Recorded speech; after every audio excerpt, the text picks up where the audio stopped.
الحمد لله وحده والصلاة والسلام على من لا نبي بعد.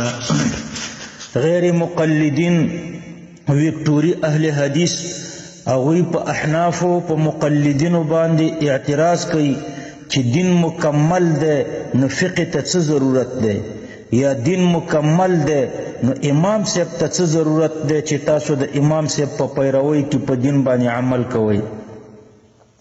او بیا دا ویکټوریان په دلیل کې آیات کریمه ذکر کوي چې الله پاک فرمایي الیوم اکملت لکم دینکم، نو چې دین مکمل شو نو بیا امام صاحب او فقه ته څه ضرورت دی؟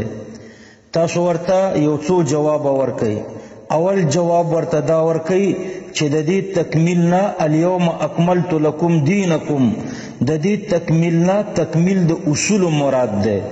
د دې جواب تشریح دا ده چې تکمیل د اصول داسې مراد ده چې په قرآن کریم کې اصول د شرع څلور ذکر شوي دي. اول کتاب الله ده، لکه الله پاک فرمای اتبعوا ما انزل الیکم من ربکم. دویم سنت د رسول الله صلی الله علیه وسلم ده، الله پاک فرمای قل ان کنتم تحبون الله فاتبعونی. دریم اجماع ده، اللہ پاک فرمائی ومن یشاقق الرسول من بعد ما تبین له الهدى. او څلورم قیاس دے، اللہ پاک فرمائی فاعتبروا یا اولی الابصار.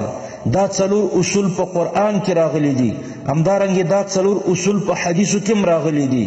نو قرآنی او نبوی اصول دا څلور دي.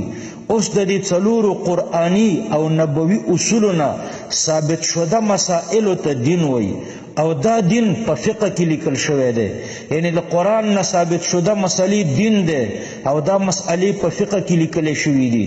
له سنت نه ثابت شده مسئلې دین دی، او دا مسائل په فقه کې لیکل شوي دي. له اجماع نه ثابت شده مسائل دین دی، او دا مسائل په فقه کې لیکل شوي دي. له قیاس نه ثابت شده مسائل دین دی، او دا مسائل په فقه کې لیکل شوي دي. خلاصه دا چې د قرآنی اصولو نه ثابت شده مسائل دین دی، او دا په فقه کې لیکل شوي دي. یا داسې ووایه چې دین په فقه کې لیکل شوی دی. نو اوس چې یو سړی وایي چې دین مکمل شو فقه ته ضرورت نشته، دا داسې ده لکه چې یو سړی وایي دین مکمل شو نو دین ته ضرورت نشته، ځکه چې فقه خو د دین په مقابل کې نه ده، بلکې دین په فقه کې لیکل شوی دی. دویم الزامی جواب زوابیانو ته ورکوم چې که د تکمیل نه معنا حقیقی مراد شي، چې بس په همدغه ورځ چې په کومه ورځ د آیات کریمه نازل شو په همدې ورځ دین مکمل شو، نو بیا خو له هغه آیاتونو نه چې د دې آیات نه وروسته نازل شوي دي د هغې نه منکر یې او که نه یې منکر. همدارنګه د ټولو هغې احادیثو نه چې د دې آیات نه وروسته پیغمبر علیه السلام فرمایلی دي د هغې نه منکر یې که نه یې منکر. همدارنګه رسول الله صلی الله علیه وسلم فرمایي علیکم بسنتی و سنت الخلفاء الراشدین. نو د خلفاو د سنتو نه منکر یې او که نه یې منکر. همدارنګه له دې نه وروسته چې کومې سنت طریقې د صحابو طرف ته منسوبې او مروجې فی الامت دي، د هغې ټولو نه منکر یې که نه یې منکر. بل جواب ورته دا ورکا چې د تکمیل نه معنا عرفي مراده ده، لکه د الیوم نه چې عرفي معنا مراده ده. په دې باندې علما پوهیږي.